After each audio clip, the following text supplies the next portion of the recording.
Hello students, welcome to Global Online. This is Ankita Sood. So NTA UGC net computer science के best preparation के लिए discrete structures and optimization unit के GATE 2024 में पूछे गए questions को हम डिटेल में डिस्कस करेंगे। ये क्वेश्चंस यूजीसी नेट में एज इट इज पूछे जा सकते हैं, इसीलिए स्टूडेंट्स ये बहुत इंपॉर्टेंट है कि आप हर एक क्वेश्चन के आंसर के साथ जो मैं इंपॉर्टेंट एक्सप्लेनेशन दूंगी उसको नोट जरूर कीजिए ताकि इजीली करेक्ट आंसर्स को आप एग्जाम में आइडेंटिफाई कर सकें। सो इसी के साथ फिर सेशन को शुरू करते हैं। The chromatic number of a graph is the minimum number of colors used in a proper coloring of the graph. So सबसे पहले तो इस क्वेश्चन में स्टेटमेंट आप लोगों को दी है जिसमें क्रोमैटिक नंबर जो होते हैं ग्राफ्स के उसकी डेफिनेशन दी गई है। तो देखिए क्रोमैटिक नंबर किसी भी ग्राफ का एक मिनिमल नंबर होता है जो हमें बोलता है कि एक वर्टेक्स को अगर हम दूसरे वर्टेक्स के साथ कनेक्ट कर रहे हैं एक एज के थ्रू तो वो दोनों वर्टेक्स हमेशा डिफरेंट कलर्स के होने चाहिए। Okay, no two adjacent vertices have the same colour, ये क्रोमैटिक नंबर बोलता है। आगे कहा है the chromatic number of the following graph is what. So ये ग्राफ दिया है, इसका क्रोमैटिक नंबर हम लोगों को ढूंढना है। तो सबसे पहले देखिए स्टूडेंट्स, इस क्वेश्चन को सॉल्व करने के लिए आपको पहले टोटल नंबर ऑफ वर्टिसेस को चेक करना है। सो यहां पर हमारे पास टोटल नंबर ऑफ वर्टिसेस है 8, ठीक है, 8 वर्टिसेस है, मतलब वी हैव इवन नंबर। अगर जब भी हमारे पास इवन नंबर ऑफ वर्टिसेस होते हैं इसका मतलब ये है कि कभी भी दो वर्टिसेस के कलर्स एक दूसरे से मैच नहीं होंगे। ओके, एंड ऐसे केस में हम ग्राफ को बाइपर्टाइट ग्राफ भी बोलते हैं। सो देखते हैं इसको बाइपर्टाइट प्रूव करके। पहले अगर मान लीजिए कि ये वाले ग्राफ का, ये वाले वर्टिसेस का कलर मैं ब्लू दे देती हूं, ठीक है, और इसके साथ वाले दोनों वर्टिसेस ब्लू नहीं होने चाहिए। इसके साथ ये कनेक्ट होता है, ये भी ब्लू नहीं होना चाहिए, इसका कलर भी ब्लू नहीं होना चाहिए, और इसके साथ ये कनेक्ट है, इसका कलर भी ब्लू नहीं होना चाहिए। एक छोड़ देंगे तो यहां पर ब्लू कलर हो सकता है, इसका भी ब्लू कलर हो सकता है, इस वर्टिसेस का भी ब्लू कलर हो सकता है, ठीक है। इसी के साथ अब बाकी के एजेस क्या हैं, ये रेड है, ये भी रेड है। सो बाइपर्टाइट ग्राफ की प्रॉपर्टी ही ये होती है कि कभी भी सेम कलर के वर्टिसेस एक दूसरे से कनेक्ट नहीं होने चाहिए। अब आप देख सकते हो किसी भी एज को देख लो, किसी भी वर्टिसेस को देख लो, सेम कलर को ये कनेक्ट नहीं कर रहे हैं। इसका मतलब है कि ग्राफ हमारा 100% बाइपर्टाइट है। सो यहाँ पर क्रोमैटिक नंबर पूछा है, मतलब कितने कलर्स हम इसमें यूज कर सकते हैं। तो इसमें हम 2 कलर्स यूज कर रहे हैं। So correct answer is option number 2। इसकी इंपॉर्टेंट एक्सप्लेनेशन भी आप देख सकते हो। अगले क्वेश्चन पर जाने से पहले देखिए स्टूडेंट्स, एग्जाम ओरिएंटेड तैयारी करना बहुत जरूरी है। अगर आप लोग ये समझ आते हो कि एग्जाम का लेवल क्या है, कौन कौन सी चीजें इंपॉर्टेंट है, कैसे हमें तैयारी करनी है, तो कोई नहीं रोक सकता आपको एग्जाम क्वालिफाई करने से। एंड इन सभी चीजों का ध्यान रखते हुए कंप्यूटर साइंस का कोर्स में लेकर आई हूँ, जिसके लिए न्यू बैच हमारा 20 मई से भी स्टार्ट होने वाला है। इसमें एग्जाम से पहले आपका पूरा सिलेबस कवर हो जाएगा, साथ ही आपको full syllabus notes, unit wise mock test और गेट और यूजीसी नेट के PYQs भी हम प्रोवाइड करवाते हैं।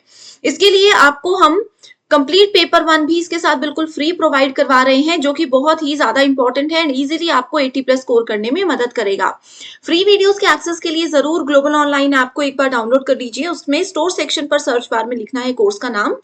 इसके कंटेंट पर जैसे क्लिक करोगे स्टूडेंट्स, आपके सामने पेपर 1 और पेपर 2 के यूनिट वाइज फोल्डर्स आ जाएंगे। आप चाहो तो किसी भी यूनिट से अपनी तैयारी शुरू कर सकते हो। बहुत इंपॉर्टेंट कोर्स है एंड कोई भी डाउट्स अगर आपको हैं तो आप गिवन नंबर्स पर व्हाट्सएप के जरिए हमसे डायरेक्टली कॉन्टेक्ट कर सकते हैं। When 6 unbiased dice are rolled simultaneously, the probability of getting all distinct numbers, that is 1, 2, 3, 4, 5 and 6 is what? Okay, ठीक है, बहुत आसान क्वेश्चन है।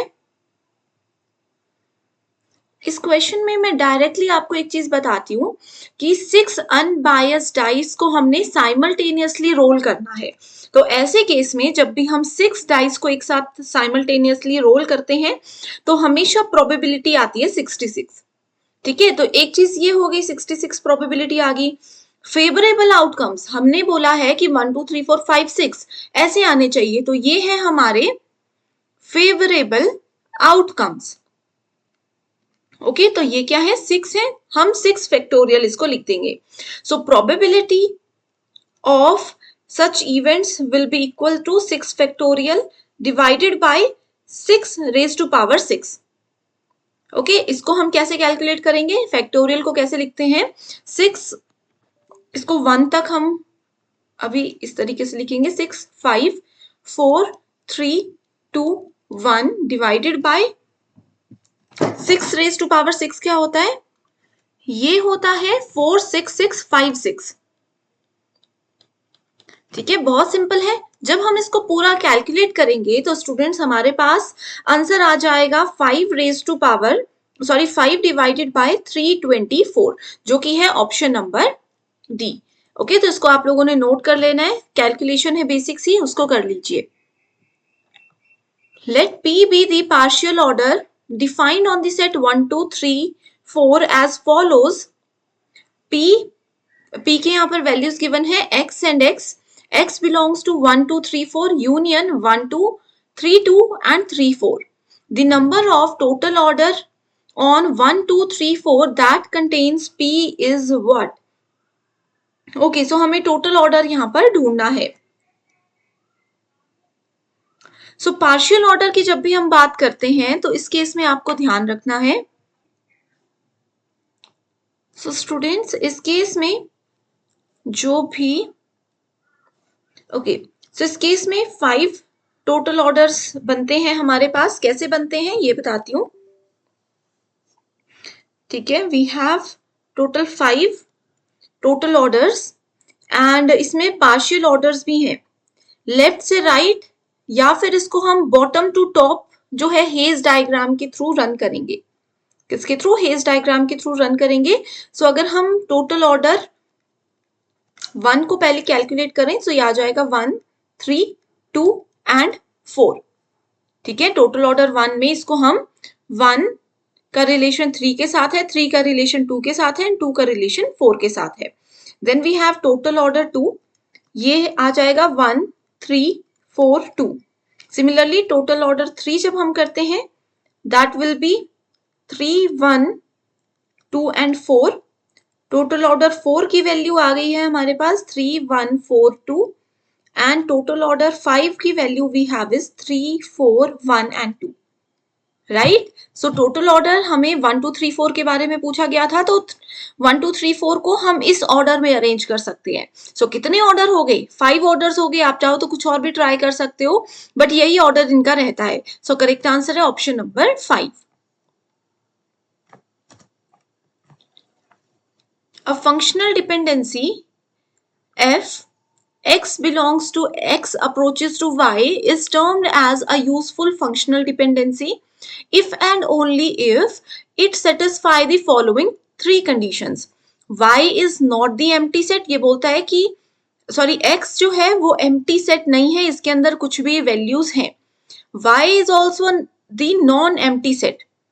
Intersection of x and y is the empty set. ये बोल रहा है कि x भी empty नहीं है, y भी empty नहीं है, लेकिन इनका जब हम इंटरसेक्शन निकालते हैं तो वो क्या आता है, वो हमारे पास empty set आ जाता है. ठीक है functional dependency x approaches to y given है. आगे बोल रहा है for a relation r with 4 attributes the total number of possible useful functional dependency are what. Okay so पहले केस में हम लोग देख लेते हैं. फंक्शनल डिपेंडेंसी में बोला जा रहा है कि अगर हमारे पास मान लीजिए फंक्शनल डिपेंडेंसी में हमेशा लेफ्ट साइड पर फोकस किया जाता है.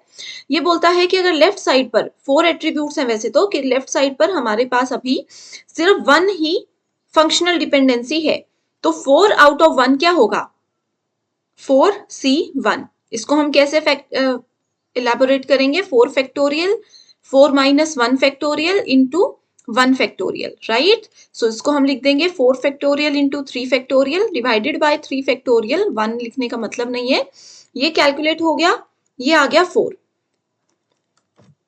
सिंपल सा कैलकुलेशन हुआ है अभी तक. इसका आंसर 4 आ गया. अब नेक्स्ट स्टेप में हमें क्या करना है, देखिए स्टूडेंट्स इसी 4 को हम और भी चीजों से मल्टीप्लाई करेंगे. ठीक है, यहाँ पर हम लिख देंगे 4 into 3c1 plus 3c2 plus 3c3। तो जैसे हमने ये कैलकुलेट किया था इस तरीके से 3 factorial 3 minus 1 we have is 2 factorial plus 3 factorial 3 minus 2 1 हो गया एंड यहाँ पर 2 फैक्टोरियल है again we have and next आ गया 3 फैक्टोरियल, इसको हम 1 कर देंगे। ठीक है, जब इसको कैलकुलेट करेंगे तो आंसर आ जाएगा 4 इंटू 3, इसको इस तरीके से लिखेंगे 4 into 3 plus 1 that will be equals to 4 into 7। ठीक है, इसको जब हम कैलकुलेट करेंगे तो टोटल हमारे पास कितनी वैल्यू आ जाएगी, वैल्यू आ जाएगी 28। सो इसी तरीके से हमने जो फर्स्ट यहां पर वैल्यू निकाली है, ठीक है, total possible useful functional dependency बोली है, तो फर्स्ट फंक्शनल डिपेंडेंसी आ गई हमारे पास 28। ठीक है, इसी तरीके से हम बाकी के भी निकाल लेंगे, जैसे अभी हमने 4c1 को कैलकुलेट किया, इसी तरीके से मैं एक बार आपको बता देती हूँ। जैसे हमने यहाँ पर केस 1 में 4c1 को कैलकुलेट किया, 4c2 को और 4c3 को कैलकुलेट करेंगे हम इसी तरीके से। एंड ये वाला जो कॉन्सेप्ट है 23 minus 1, ठीक है, ये वाला जो 23 minus 1 वाला कॉन्सेप्ट है ये कैसे आएगा, जैसे फर्स्ट केस में हमने अभी कैलकुलेट किया था 3c1 plus 3c2 plus 3c3, इसको कैलकुलेट करेंगे तो आपके पास 7 आ जाता है, जो यहाँ पर है 4 को हमने कैलकुलेट करके बताया था, आगे 7 आ गया और ये आ गया रिजल्ट 28। सिमिलरली 4c1 के साथ साथ हम 4c2 भी करेंगे यहाँ पर, जिससे कि हमारा रिजल्ट जो है वो 6 आ जाएगा।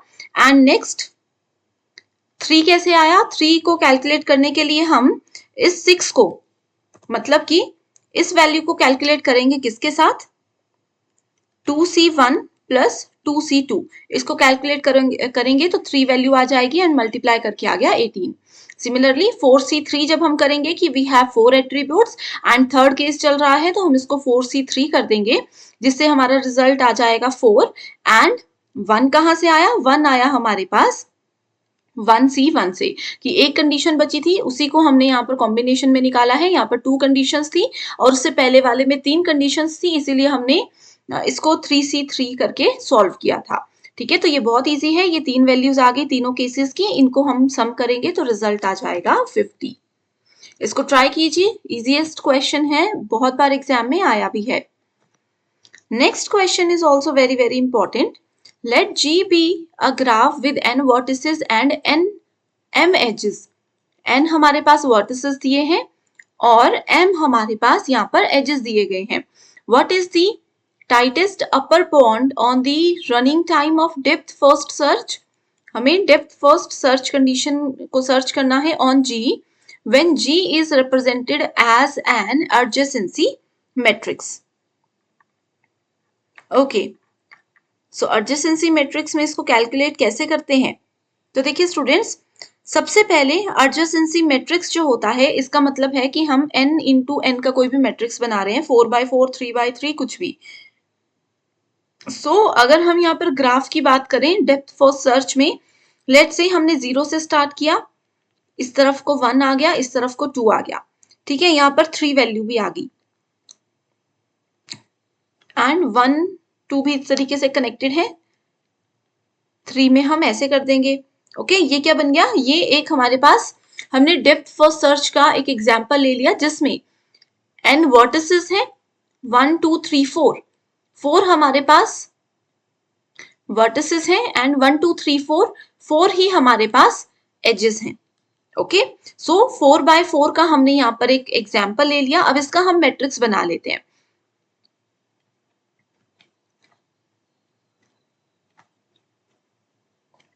बन गया 4x4 का मैट्रिक्स। अब जैसे एक एग्जांपल मैंने आपको भी बताया था, आप कोई भी वैल्यू ले सकते हो, 0 approaches to 1, 0 approaches to 2, 2 approaches to 1 and 3 also approaches to 1। ठीक है, सो 0 0 0 अप्रोच कर रहा है, 0 को नहीं कर रहा है, 0 1 के बीच में रिलेशन है तो यहाँ पर 1 लिख देंगे, 0 और 2 के बीच में भी रिलेशन है और 0 और 3 के बीच में रिलेशन नहीं है तो 0 लिख दिया। ठीक है, ये इस तरीके से इसको नोट कर लेना है। 1 और 0 के बीच में रिलेशन है? नहीं है। 1 और 1 में भी रिलेशन नहीं है। 1 goes to 2 नहीं है एंड 1 goes to 3 भी नहीं है। 2 goes to 0 है? नहीं है। 2 goes to 1, देखो 2 एक की तरफ को अप्रोच कर रहा है तो यहाँ पर 1 लिख देंगे। 2 to 0, 2 to 2 का रिलेशन भी नहीं है एंड 2 to 3 का रिलेशन भी नहीं है। 3 0 का रिलेशन भी नहीं है। 3 approaches to 1, yes। 3 approaches to 2, no। 3 approaches to 3, no। तो ये जितनी भी वैल्यूज आ गई ये हमारे पास अभी क्या बन गया? अर्जेसेंसी मैट्रिक्स बन गया। ओके एंड इसमें पूछा गया है what is the tightest upper bound. So tightest upper bound find out करने के लिए theta n square is the correct answer. तो इसको आप इस तरीके से भी इलैबोरेट कर सकते हो। Let PP and QQ be the following। Okay यहाँ पर थोड़ा सा ये है, ये डबल P नहीं है, ये P होगा, ये Q होगा। सिमिलरली यहाँ पर भी P है और Q है, ठीक है। Let P and Q be the following propositions। ये बोलता है fail grade can be given और Q बोलता है student scores more than 50% marks. Consider the statement fail grade cannot be given when students score more than 50 marks। तो P and Q दिया है, हमें बताना है कि इनमें से कौन से स्टेटमेंट को ये सेटिस्फाई कर रहा है। ओके सो देखिए सब में आप देख रहे हो conditions P approaches to Q है या Q अप्रोचेस टू P है, ठीक है। अब यहाँ पर नेगेटिव वैल्यू भी दी है, जैसे फॉर एग्जाम्पल नेगेटिव P दिया गया है तो यहाँ पर P बोलता है fail grade can be given. Okay and negative P बोलता है fail grade can not be given, negative कर देनी है उसी वैल्यू को। स्टूडेंट स्कोर मोर देन 50% और नेगेटिव Q हमें बोलता स्टूडेंट स्कोर लेस देन 50%, उसका उल्टा हमें कर देना है, ठीक है। फेल ग्रेड कैन नॉट, अभी मैंने आपको बताया इसमें लिखा है fail grade can be given, ये बोलता है fail grade can not be given, मतलब P को हमें निगेशन करना है। यहीं से आपको आंसर मिल जाता कि P को निगेशन करना है तो ये दो तो ऑप्शंस नहीं होंगे, या तो ये होगा या तो ये होगा। Fail grade can not be given when student score more than 50%। More than 50% मतलब Q की स्टेटमेंट एज इट इज रहेगी। तो ये बोलता है कि अगर स्टूडेंट स्कोर करता है 50% तो ही फेल ग्रेड जो है that can not be given. तो ये स्टेटमेंट है ऑप्शन नंबर 1 के अंदर। बहुत आसान क्वेश्चन है। अ bag contains 10 red balls 15 blue balls, ठीक है। एक बैग के अंदर 10 रेड बॉल्स है, 15 ब्लू बॉल्स है। 2 balls are drawn randomly without replacement given that the first ball drawn is red, the probability rounded off 3 decimal places that both balls drawn are red is what। तो given है हमें values की पहली ball जो है वो red दी गई है, ठीक है। टोटल हमारे पास 25 बॉल्स है। सो 25 में से पहली जो बॉल हम बैग में से निकालते हैं वो रेड आ जाएगी। What is the probability that both balls drawn are red? क्या प्रोबेबिलिटी है कि दोनों बॉल्स ही रेड होंगी? पहली तो पक्का ही रेड है, ठीक है। सो इसमें हम प्रोबेबिलिटी ये मान सकते हैं पहली बॉल तो रेड ही है, श्योर है।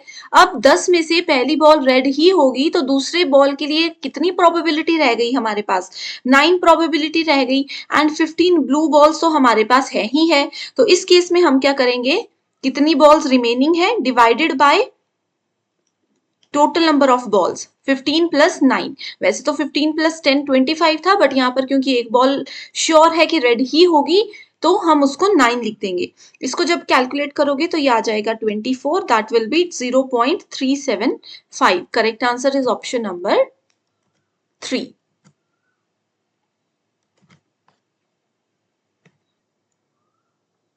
स्टूडेंट्स मैं उम्मीद करती हूँ आपको ये सारे क्वेश्चंस अच्छे से समझ आ गए हैं। एज इट इज भी पूछे जा सकते हैं, बस आप लोग 1 से 2 बार वापस प्रैक्टिस कीजिए। इन्हीं क्वेश्चंस को नोट कर लीजिए, ये गेट में अभी आए हैं तो नेट में भी जरूर एज इट इज पूछे जा सकते हैं। सो इसी के साथ फिर सेशन को हम एंड करते हैं। Thank you so much for watching this video and I wish you all the very best.